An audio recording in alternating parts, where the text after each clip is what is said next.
বন্ধের আহ্বান পাকিস্তান স্বরাষ্ট্রমন্ত্রী জব্দকৃত সম্পদ দিয়ে উপসাগরীয় অঞ্চল পুনর্গঠন করবে যুক্তরাষ্ট্র। লেবাননে ইসরায়েলি হামলায় 2 সেনাসহ নিহত 12 বিশ্ব নেতাদের নিন্দা, হিজবুল্লাহর বিরুদ্ধে অভিযান, দাবি তেল আবিবে। ইসরায়েলি গোয়েন্দা তৎপরতায় মাথা ব্যথা পেন্টাগনের, মার্কিন তথ্য হাতিয়ে নিতেই গুপ্তচর বৃদ্ধি, দাবি প্রতিবেদনে।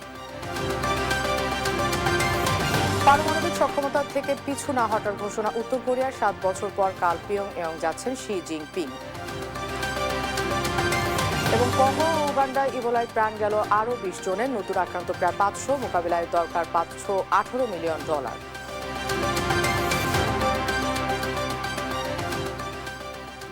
আমন্ত্রণ আন্তর্জাতিক সংবাদে, দেখছিলেন শিরোনাম, সঙ্গে আছে আমি মনা সাদাত। এবার বিস্তারিত। হরমুজ প্রণালীতে 2টি ইরানি ড্রোন ভূপাতিতের দাবি করেছে যুক্তরাষ্ট্র। ইরানের আগ্রাসন রুখে দিতে প্রস্তুত বলে জানায় মার্কিন বাহিনী। সংশ্লিষ্ট এক সূত্র দাবি করেছে উপসাগরীয় অঞ্চলগুলোর পুনর্গঠনে ইরানের জব্দ করা সম্পদ ব্যবহার করবে যুক্তরাষ্ট্র। মার্কিন অর্থমন্ত্রী স্কট বেসেন্ট এরই মধ্যে একটি দলকে ক্ষয়ক্ষতির পরিমাণ নির্ধারণের নির্দেশ দিয়েছেন। এদিকে পাকিস্তানের স্বরাষ্ট্রমন্ত্রী মহসিন নাকভি ইরানের বিরুদ্ধে যুদ্ধ বন্ধে যুক্তরাষ্ট্র ও ইসরায়েলকে আহ্বান জানিয়েছেন। ভেস্তে যাওয়ার পথে যুক্তরাষ্ট্র ও ইরানের যুদ্ধবিরতি, পাল্টাপাল্টি সামরিক হামলায় আবারও মাথাচাড়া দিয়ে উঠেছে যুদ্ধের শঙ্কা। চলমান উত্তেজনার মধ্যে হরমুজ প্রণালীতে ইরানের বেশ কয়েকটি ড্রোন ভূপাতিত করেছে যুক্তরাষ্ট্র। শুক্রবার মার্কিন সেন্ট্রাল কমান্ড সেন্টকম দাবি করে হরমুজ প্রণালীর দিকে অগ্রসর হওয়া 4টি ইরানি ড্রোন ভূপাতিত করেছে। শনিবার আরও 2টি ড্রোন ভূপাতিত করে তারা। ইরানের যে কোনো আগ্রাসন রুখে দিতে প্রস্তুত বলে জানায় মার্কিন বাহিনী। কয়েক সপ্তাহ ধরে যুদ্ধবন্ধের আলোচনা চলমান থাকলেও বিবদমান পক্ষগুলো আবারও আগ্রাসনে জড়িয়ে পড়েছে। উপসাগরীয় অঞ্চলগুলো পুনর্গঠন ও মেরামতে সহায়তা করতে ইরানের জব্দ করা সম্পদ আরব রাষ্ট্রগুলোকে সরবরাহ করবে যুক্তরাষ্ট্র। এমনই তথ্য সামনে এনেছে বার্তা সংস্থা রয়টার্সে প্রকাশিত এক প্রতিবেদন। বিষয়টি সম্পর্কে অবগত এক সূত্র জানিয়েছে, ইরানের সৃষ্টি করা অতীতের ক্ষয়ক্ষতিগুলো মেরামতে তাদের সম্পদ ব্যবহারের বিষয়টি বিবেচনা করবে মার্কিন ট্রেজারি বিভাগ। সূত্রটি আরও জানায়, মার্কিন অর্থমন্ত্রী স্কট বেসেন্ট ইতোমধ্যে ক্ষয়ক্ষতির ব্যয় নির্ধারণের জন্য একটি দলকে নির্দেশ দিয়েছেন। শনিবার তেহরানে সাক্ষাৎ করেছেন পাকিস্তানের স্বরাষ্ট্রমন্ত্রী মহসিন নাকভি ও ইরানের স্বরাষ্ট্রমন্ত্রী ইস্কান্দার মোমিনি। ইসলামাবাদের পক্ষ থেকে ইরানের সর্বোচ্চ নেতা মুস্তফা খামেনিকে একটি গুরুত্বপূর্ণ বার্তা পৌঁছে দিয়েছেন নাকভি। সেই সঙ্গে ইরানের বিরুদ্ধে যুদ্ধবন্ধে যুক্তরাষ্ট্র ও ইসরায়েলকে আহ্বান জানিয়েছেন তিনি। শুক্রবার মার্কিন বাহিনী ইরানের ড্রোন ভূপাতিত করার জবাবে বাহরাইন ও কুয়েতে পাল্টা হামলা করে তেহরান। ওই হামলার তীব্র নিন্দা জানিয়েছে মিশর, জর্ডান, কাতার ও সৌদি আরব। ফাতেমা তাসলিম, নিউজ ডেস্ক, দেশ টিভি। যুক্তরাষ্ট্র ও ইরানের মধ্যে শুরু হওয়া যুদ্ধের 100 দিন পার হলেও এখনো অধরায় রয়ে গেছে শান্তি চুক্তি। দুই পক্ষ বেশ কয়েকবার চুক্তির খুব কাছাকাছি পৌঁছালেও শেষ পর্যন্ত তা ভেস্তে গেছে। এদিকে মার্কিন জনগণের কাছে এই সংখ্যা দিন দিনই অসহিষ্ণু হয়ে উঠছে। আর এ কারণে প্রেসিডেন্ট ডোনাল্ড ট্রাম্প এবং তার দল বড় ধরনের রাজনৈতিক ঝুঁকিতে পড়েছেন বলে বিভিন্ন জরিপে উঠে এসেছে। ঠিক 100 দিন আগেই ইরানের বিরুদ্ধে যৌথ অভিযান শুরু করেছিল যুক্তরাষ্ট্র ও ইসরায়েল। এই সংঘাতের ময়দানে এখন একদিকে চলছে পাল্টাপাল্টি হামলা আর অন্যদিকে অন্তহীন যুদ্ধবিরতির আলোচনা। তীরে এসে বারবার ডুবে যাচ্ছে যুদ্ধবন্ধের প্রচেষ্টা, যা নিয়ে ঘরের মাঠেও চরম রাজনৈতিক বিপর্যয়ে মার্কিন প্রেসিডেন্ট ডোনাল্ড ট্রাম্প। যুদ্ধ শুরুর আগে থেকেই যুক্তরাষ্ট্রের বেশিরভাগ নাগরিক ইরানের ওপর সামরিক হামলার বিপক্ষে ছিলেন। লড়াই শুরুর পর এই সংখ্যা আরও বেড়েছে। মার্কিনীদের একটি বড় অংশই মনে করছেন এই যুদ্ধ সম্পূর্ণ অপ্রয়োজনীয় এবং দেশের জন্য মারাত্মক ক্ষতিকর। সাম্প্রতিক একটি জরিপে উঠে এসেছে আরও চাঞ্চল্যকর তথ্য। মাত্র 16% মার্কিন ভোটার মনে করেন এই যুদ্ধে আমেরিকা জয়ী হয়েছে বা জয়ের পথে রয়েছে। অর্থাৎ হোয়াইট হাউস থেকে প্রেসিডেন্ট ট্রাম্প বারবার বিজয়ের যে দাবি করছেন, সাধারণ মানুষ তা মোটেও বিশ্বাস করছে না। এমনকি 33% রিপাবলিকান ভোটার সহ দেশের সিংহভাগ নাগরিক মনে করেন এই যুদ্ধ আমেরিকার জাতীয় স্বার্থে ইতিবাচক ভূমিকার চেয়ে নেতিবাচক প্রভাবই বেশি ফেলেছে। ইনস্টিটিউট ফর গ্লোবাল অ্যাফেয়ার্সের পরিচালক জোনাথন গায়ার জানান, ইরান যুদ্ধের কারণে মূল্যস্ফীতি ও জীবনযাত্রার ব্যয় এতটাই বেড়ে গেছে যে প্রায় ৭৯% ভোটার মনে করেন এই যুদ্ধ সরাসরি তাদের দৈনন্দিন জীবনকে বিপর্যস্ত করে তুলেছে। অথচ প্রেসিডেন্ট ট্রাম্প এই অর্থনৈতিক ক্ষতিকে পাত্তাই দিতে চাচ্ছেন না। তিনি বরং শেয়ার বাজারের সাম্প্রতিক উত্থান দেখিয়ে যুক্তি দিচ্ছেন ইরানকে পরমাণু অস্ত্র তৈরিতে বাধা দেওয়ার জন্য এই সামান্য কষ্ট মেনে নেওয়া উচিত। সবচেয়ে অবাক করা বিষয় হলো এই যুদ্ধের কোনো পূর্ব প্রস্তুতি ছিল না। ২০০৩ সালে ইরাক আক্রমণের আগে বুশ প্রশাসন যেভাবে মাসের পর মাস যুক্তি ও প্রচারণা চালিয়েছিল, ট্রাম্প প্রশাসন তেমন কিছুই করেনি। এমনকি যুদ্ধ শুরুর ঠিক আগেও ইরানের সঙ্গে পরমাণু কর্মসূচি নিয়ে পরোক্ষ আলোচনা চলছিল। এদিকে কয়েক দফা শান্তি চুক্তির খুব কাছাকাছি এসেও শেষ পর্যন্ত কোনো সিদ্ধান্তেই আসতে পারেনি ইরান যুক্তরাষ্ট্র। গেল ৮ এপ্রিল পাকিস্তানের মধ্যস্থতায় একটি সাময়িক যুদ্ধবিরতি শুরু হলে লড়াই অনেকটাই কমে আসে।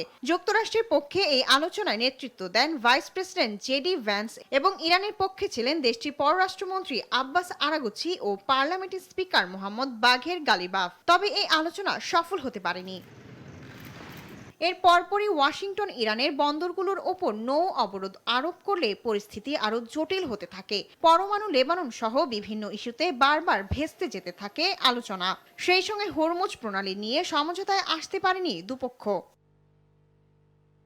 গেল ১ জুন মার্কিন প্রেসিডেন্ট ট্রাম্প ইসরায়েলের প্রধানমন্ত্রী বেনিয়ামিন নেতানিয়াহুর সঙ্গে ফোনালাপে লেবাননে ইসরায়েলি সামরিক অভিযানের তীব্র সমালোচনা করেন। গেল বৃহস্পতিবার যুক্তরাষ্ট্রের মধ্যস্থতায় একটি যুদ্ধবিরতি চুক্তি হলেও ইসরায়েল তা ভঙ্গ করে লেবাননে আবার হামলা চালায়।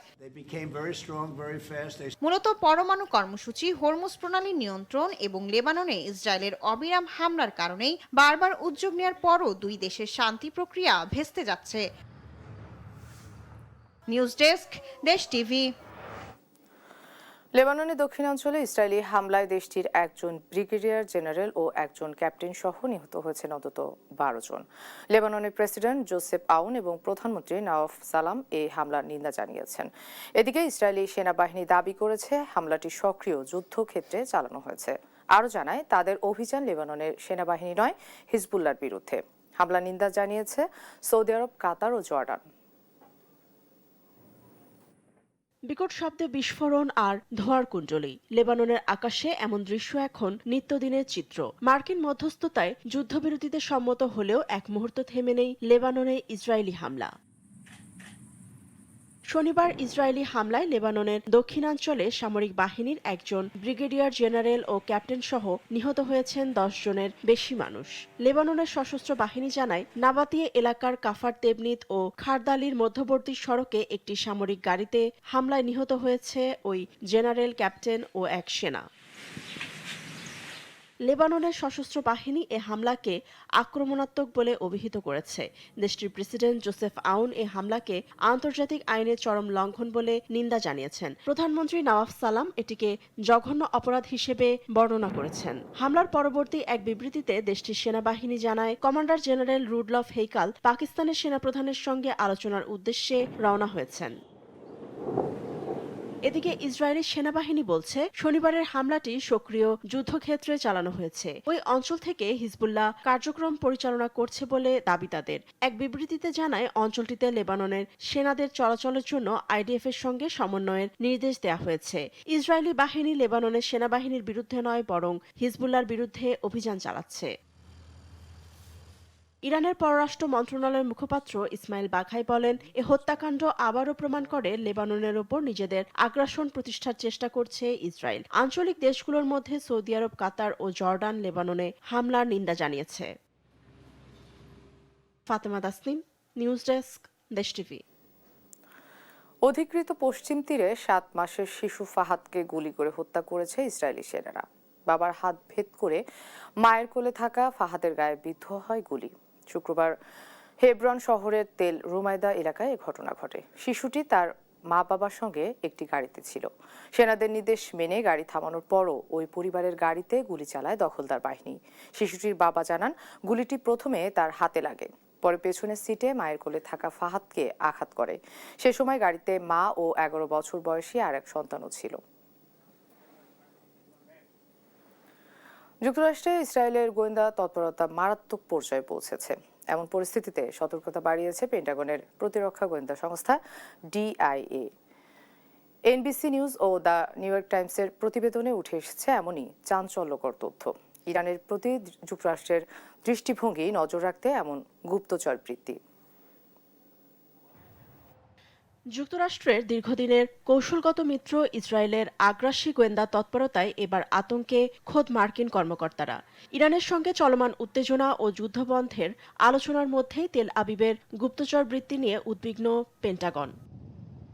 এনবিসি নিউজ এবং দ্য নিউ ইয়র্ক টাইমসের প্রতিবেদনে উঠে এসেছে মার্কিন গোয়েন্দা বিভাগের আশঙ্কা গেল কয়েক সপ্তাহে ইসরায়েলি গুপ্তচর বৃত্তির মাত্রা মারাত্মক পর্যায়ে পৌঁছেছে। শুক্রবার এ বিষয়ে প্রথম তথ্য প্রকাশ করে এনবিসি নিউজ। শনিবার এ বিষয়ে বিস্তারিত প্রতিবেদন প্রকাশ করে দ্য নিউ ইয়র্ক টাইমস। মার্কিন কর্মকর্তার বরাত দিয়ে এ দুই সংবাদ মাধ্যম জানায়, যুদ্ধ শেষ করার বিষয়ে হোয়াইট হাউসের অভ্যন্তরীণ আলোচনা সম্পর্কে জানতেই বেড়েছে ইসরায়েলি গোয়েন্দা তৎপরতা। শীর্ষ মার্কিন কর্মকর্তাদের উপর নজরদারি বাড়ানোর চেষ্টা করছে ইসরায়েল। এমন আশঙ্কায় পেন্টাগনের প্রতিরক্ষা গোয়েন্দা সংস্থা ডিআইএ সতর্কতার মাত্রা বাড়িয়েছে। মার্কিন প্রেসিডেন্ট ডোনাল্ড ট্রাম্প এবং ইসরায়েলের প্রধানমন্ত্রী নেতানিয়াহুর মধ্যে যুদ্ধের ভবিষ্যৎ নিয়ে প্রকাশ্য মতবিরোধকে এই উদ্বেগের অন্যতম কারণ হিসেবে দেখা হচ্ছে। ২৮ ফেব্রুয়ারি যুক্তরাষ্ট্র ও ইসরায়েল যৌথভাবে ইরানে যুদ্ধ শুরু করেছিল, যা নিয়ে দুই নেতার মধ্যে স্পষ্ট মতপার্থক্য দেখা গেছে। ট্রাম্প একাধিকবার যুদ্ধ শেষ করতে চাইলেও নেতানিয়াহু বারবার যুদ্ধ শুরুর আহ্বান জানিয়ে আসছেন। দ্য নিউ ইয়র্ক টাইমসের প্রতিবেদনে এসেছে, দীর্ঘদিন ধরেই যুক্তরাষ্ট্রের উপর গুপ্তচর বৃত্তি চালিয়ে আসছিল ইসরায়েল। ২০২৪ সালে জো বাইডেনের শাসনামলে তা বেড়ে যায়। এরপর ডোনাল্ড ট্রাম্প ক্ষমতা গ্রহণ করলে ইরানের প্রতি যুক্তরাষ্ট্রের দৃষ্টিভঙ্গি নজরে রাখতে আরও বেড়ে যায় গোয়েন্দা তৎপরতা। এনবিসি নিউজ এবং দ্য নিউ ইয়র্ক টাইমসকে নাম প্রকাশে অনিচ্ছুক এক মার্কিন কর্মকর্তা বলেন, যুক্তরাষ্ট্র ও মিত্র দেশগুলো একে অপরের উপর নিয়মিত গোয়েন্দা তৎপরতা চালায়। তবে ইসরায়েলের সাম্প্রতিক পদক্ষেপগুলো ছাড়িয়েছে অতীতের সব মাত্রা। এসব উদ্বেগ সরাসরি প্রশ্নবিদ্ধ করছে ইসরায়েল ও যুক্তরাষ্ট্রের মধ্যকার ঘনিষ্ঠ গোয়েন্দা ও সামরিক সমন্বয়কে। ফাতেমা তাসনিম, নিউজ ডেস্ক, দেশ টিভি। দেখছেন আন্তর্জাতিক সংবাদ।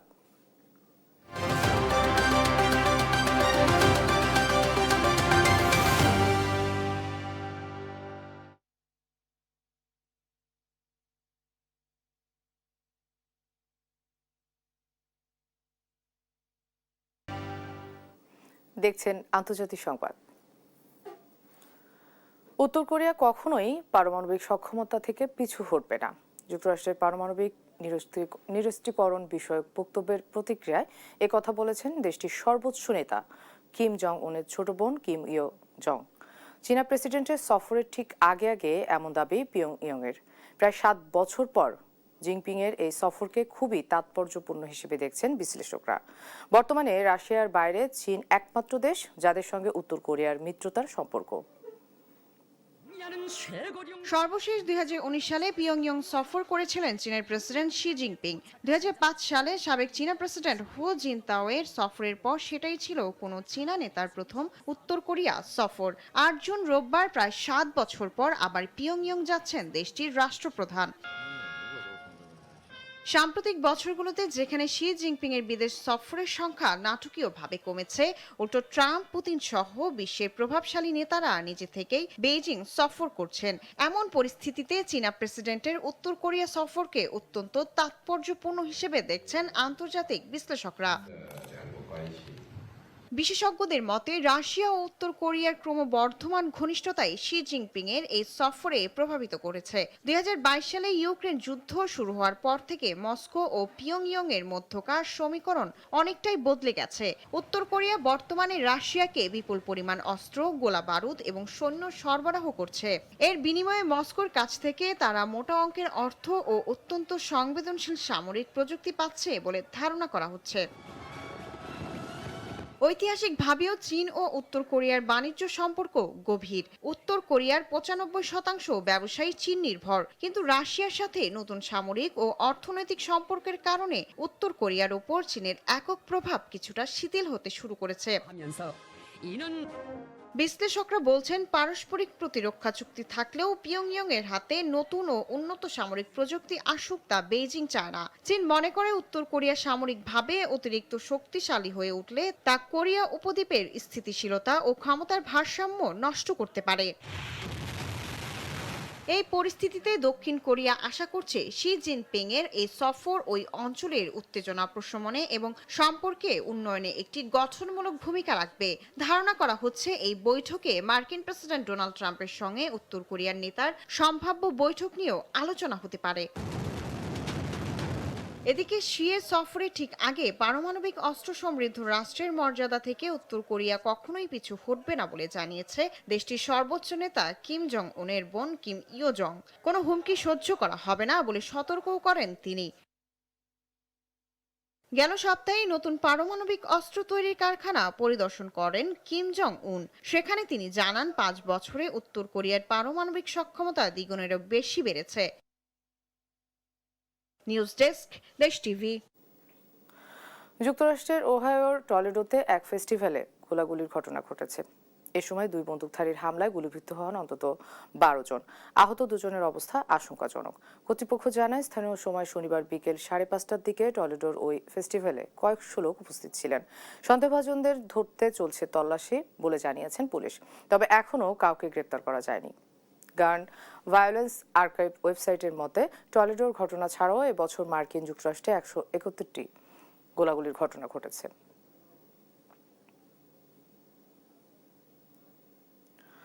কুয়েতে শুরু হয়েছে গরম ও ধূলিঝড়ের নতুন মৌসুম, যা 13 দিন ব্যাপী চলবে। দেশটির আল ওজেইরি সায়েন্টিফিক সেন্টারের তথ্য অনুযায়ী এ সময় তাপমাত্রা উল্লেখযোগ্য হারে বাড়বে। সেই সঙ্গে উত্তর পশ্চিম দিক থেকে প্রবাহিত তীব্র বাতাসের কারণে ধূলিঝড়ের প্রকোপও বাড়বে। রাতের আকাশে 7টি উজ্জ্বল তারার গুচ্ছ, আরবি ভাষায় যাকে বলা হয় থুরায়া, ইংরেজিতে প্লেয়াডেস আর বাংলায় কৃত্তিকা নক্ষত্রমণ্ডল। পৃথিবী থেকে 444 আলোকবর্ষ দূরের এই নক্ষত্রমণ্ডল আগামী 19 জুন পর্যন্ত কুয়েতের আকাশে দৃশ্যমান থাকবে। থুরায়া মৌসুমের সঙ্গে সঙ্গে কুয়েতে শুরু হচ্ছে মুরাব্বানিয়াত আল কায়েদ, যা বছরের সবচেয়ে তীব্র গরমের সময় হিসেবে পরিচিত। এ সময় দেশটির বিভিন্ন অঞ্চলে তাপমাত্রা 50 ডিগ্রি সেলসিয়াসেরও বেশি রেকর্ড হতে পারে। তীব্র গরম ও ধূলিঝড়ের কারণে চরম শুষ্ক হয়ে ওঠে পরিবেশ। গাছপালার ওপরেও এর বিরূপ প্রভাব পড়ে।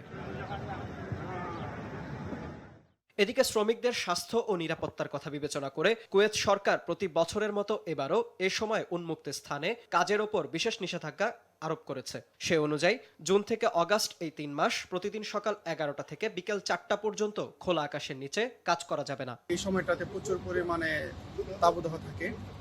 এর কারণেই কিন্তু সরকার সকাল 11টা হইতে বিকেল 4টা পর্যন্ত কাজ করা বাইরে নিষেধ করেছে। জুন জুলাইতে আপনারা সবাই জানেন প্রচন্ড গরম, 50 ডিগ্রির উপরে থাকে। আপনার এই জুন জুলাই সকাল 11টা থেকে বিকাল 4টা পর্যন্ত গভর্নমেন্ট থেকে বলা আছে যে বাইরে কাজ করা নিষেধ। এত গরম সহ্য করার মতো না। সরকারি নির্দেশনা অমান্য করলে সংশ্লিষ্ট কোম্পানি ও নিয়োগদাতাদের জরিমানার মুখোমুখি হতে হবে। একই সঙ্গে প্রচন্ড গরমের সময় শিক্ষার্থীদের সুরক্ষার স্বার্থে অনেক শিক্ষা প্রতিষ্ঠানও বন্ধ থাকবে। বর্তমানে কুয়েতে প্রায় 3 লাখ বাংলাদেশি বসবাস করছেন, যাদের একটি বড় অংশ নির্মাণ সহ বাইরে কাজ করতে হয় এমন পেশায় জড়িত। ফলে সরকারের এই উদ্যোগে স্বস্তি প্রকাশ করেছেন প্রবাসী বাংলাদেশিরা। তাদের মতে প্রচন্ড গরমের মধ্যে কাজের সময়সীমা নিয়ন্ত্রণ শ্রমিকদের স্বাস্থ্য ঝুঁকি কমাতে গুরুত্বপূর্ণ ভূমিকা রাখবে। আমার দৃষ্টিতে কুয়েত সরকারের এই সিদ্ধান্তটি মূলত মানবিক ও স্বাস্থ্য সুরক্ষার একটি গুরুত্বপূর্ণ পদক্ষেপ। জুন থেকে আগস্টের মধ্যে কুয়েতের তাপমাত্রা প্রায় 45 থেকে 50 ডিগ্রি সেলসিয়াস বা তারও বেশি হয়। এই অবস্থায় দুপুর 11টা থেকে বিকেল 4টা পর্যন্ত রোদে কাজ করা শ্রমিকদের জন্য অত্যন্ত ঝুঁকিপূর্ণ। বিশ্বের সর্বোচ্চ তাপমাত্রা রেকর্ড হওয়া দেশগুলোর মধ্যে কুয়েত অন্যতম। শ্রমিকদের নিরাপদ কর্মপরিবেশ নিশ্চিত করতে দেশটি 2015 সাল থেকে গ্রীষ্মকালীন এ বিশেষ শ্রম আইন কার্যকর করে আসছে। নিউজ ডেস্ক, দেশ টিভি। ইবোলা ভাইরাসে একদিনে কঙ্গো ও উগান্ডায় আরও 20 জনের মৃত্যু হয়েছে। দেশ দুটিতে ইবোলা আক্রান্তের সংখ্যা বেড়ে দাঁড়িয়েছে 471 জনে। এদিকে ভাইরাসটির প্রাদুর্ভাব মোকাবেলায় 518 মিলিয়ন মার্কিন ডলার তহবিল সংগ্রহের লক্ষ্যমাত্রা নির্ধারণ করেছে বিশ্ব স্বাস্থ্য সংস্থা এবং আফ্রিকার রোগ নিয়ন্ত্রণ ও প্রতিরোধ কেন্দ্র সিডিসি। রাস্তায় লোকজন হাত ধুচ্ছে, স্বাস্থ্যকর্মীরা সাধারণ জনগণের তাপমাত্রা পরীক্ষা করছে। এমন দৃশ্য এখন সাধারণ ঘটনা হয়ে গেছে কঙ্গো এবং উগান্ডার বাসিন্দাদের কাছে। দ্রুতগতিতে ছড়িয়ে পড়া ইবোলা ভাইরাসের সংক্রমণ ঠেকাতে হিমশিম অবস্থা সবার। প্রতিদিন বাড়ছে আক্রান্ত এবং নিহতের সংখ্যা। শনিবার স্বাস্থ্য সংস্থার বরাতে কঙ্গো ও উগান্ডার ইবোলা রোগীর সংখ্যা বেড়ে 471 জনে পৌঁছেছে। গত 24 ঘন্টায় আফ্রিকার এই দুই দেশে 100 জন নতুন রোগী শনাক্ত হয়েছে। মৃত্যু হয়েছে অন্তত 20 জনের। এদিকে জাতিসংঘ বলছে কঙ্গোর সহিংসতা ইবোলা মোকাবেলা এবং ত্রাণ পৌঁছানোর ক্ষেত্রে হুমকি সৃষ্টি করছে। উত্তর ও দক্ষিণ কিভু প্রদেশে সহিংসতায় বেসামরিক মানুষের প্রাণহানি ঘটাচ্ছে এবং মানবিক সহায়তা পৌঁছে দেওয়ার ক্ষেত্রে মারাত্মকভাবে প্রভাব ফেলছে। এদিকে ইবোলার কারণে 10 দিন বন্ধ থাকার পর কঙ্গোর বুনিয়া বিমানবন্দর পুনরায় চালু হয়েছে, তবে কঠোর স্বাস্থ্যবিধি আরোপ করেছে কর্তৃপক্ষ। বিমানবন্দরটি আবার খুলে গেছে এবং আমরা আমাদের বাণিজ্যিক কার্যক্রম চালিয়ে যেতে পারছি, তবে এখনো শঙ্কিত। এটা জেনে আশ্বস্ত হচ্ছি যে স্বাস্থ্য কর্মকর্তারা যাত্রীদের পরীক্ষা করছেন। এদিকে ইবোলা মোকাবেলায় বিশ্ব স্বাস্থ্য সংস্থা 58 কোটি ডলারের 6 মাস ব্যাপী পরিকল্পনা ঘোষণা করেছে। এই পরিকল্পনাটি পূর্ববর্তী ইবোলা প্রাদুর্ভাব এবং সাম্প্রতিক জরুরি অবস্থা থেকে নেওয়া শিক্ষার উপর ভিত্তি করে তৈরি। ইবোলা প্রাদুর্ভাব মোকাবেলায় ইউরোপীয় ইউনিয়ন ও ইউনিসেফ বৃহস্পতিবার নাইরোবি থেকে চিকিৎসা সামগ্রী নিয়ে জরুরি সাহায্যবাহী বিমানগুলো কঙ্গো পূর্বাঞ্চলের উদ্দেশ্যে রওনা হয়েছে। নিউজ ডেস্ক, দেশ টিভি। যে খেলা কোটি মানুষের বুকে কাঁপন ধরায়, যে মাঠে সবুজ ঘাসে লুকিয়ে থাকে লাখো স্বপ্ন, আজ সেখানে এক অদৃশ্য থাবা। ফুটবল কি তবে হারিয়ে যাবে? একদিকে জলবায়ু পরিবর্তনের নির্মম আঘাত, অন্যদিকে সেই আঘাত রুখে দিতে বিশ্বজুড়ে ফুটবল প্রেমীদের এক অভূতপূর্ব গর্জন। ধ্বংসের মুখোমুখি দাঁড়িয়ে কিভাবে ফুটবল হয়ে উঠছে প্রতিরোধের নতুন ভাষা। বিশ্বজুড়ে জলবায়ু পরিবর্তনের যে করাল গ্রাস তা এখন থাবা বসাচ্ছে আমাদের চেনা খেলার মাঠগুলোতে। অতিরিক্ত তাপমাত্রা, অসময়ের বন্যা আর তীব্র খরা আজ বিশ্ব ফুটবলকে ঠেলে দিচ্ছে এক অনিশ্চিত ভবিষ্যতের দিকে। ঠিক এই সংকটময় মুহূর্তেই বিশ্বকে জাগিয়ে তুলতে ফুটবল বিশ্ব বেছে নিয়েছে এক অভিনব পথ। একটি বল, একটি উদ্দেশ্য, এই স্লোগানকে বুকে ধারণ করে সম্প্রতি গড়া হয়েছে ফুটবল জাগলিং এর এক অদ্ভুত বিশ্ব রেকর্ড। তবে এই রেকর্ডের লক্ষ্য কোনো ট্রফি জেতা নয়। হাজার হাজার মানুষ পায়ে পায়ে বল নাচানোর এই বৈশ্বিক আন্দোলন মূলত একটি প্রতীকী প্রতিবাদ। এটি বিশ্ব নেতাদের মনে করিয়ে দেয় জলবায়ুর পরিবর্তনের যেভাবে আমাদের পৃথিবীকে বিপন্ন করেছে, ঠিক সেভাবেই তা কেড়ে নিচ্ছে আগামী প্রজন্মের খেলার অধিকার। জলবায়ুর এই সচেতনতার ঢেউ যখন বিশ্বজুড়ে আছড়ে পড়ছে, ঠিক তখনই ফুটবলের অন্যতম প্রাণকেন্দ্র মেক্সিকো সিটি মাতল অন্য এক রেকর্ডের নেশায়। আসন্ন বিশ্বকাপকে স্বাগত জানাতে পুরো শহর যেন আজ এক মোহনায় এসে মিলেছে। মেক্সিকো সিটির ঐতিহাসিক স্টেডিয়ামে জড়ো হয়েছে লাখ লাখ ফুটবল উন্মাদ মানুষ। লক্ষ্য একটাই, ইতিহাসের বৃহত্তম মেক্সিকান ওয়েভ বা গ্যালারিতে দর্শকদের তৈরি মানব ঢেউয়ের বিশ্ব রেকর্ড করা। মাঠের সবুজ গালিচাকে ছাপিয়ে গ্যালারির এই মানব তরঙ্গ যেন এক জীবন্ত রূপকথা। একেই বলে ফুটবলের শক্তি।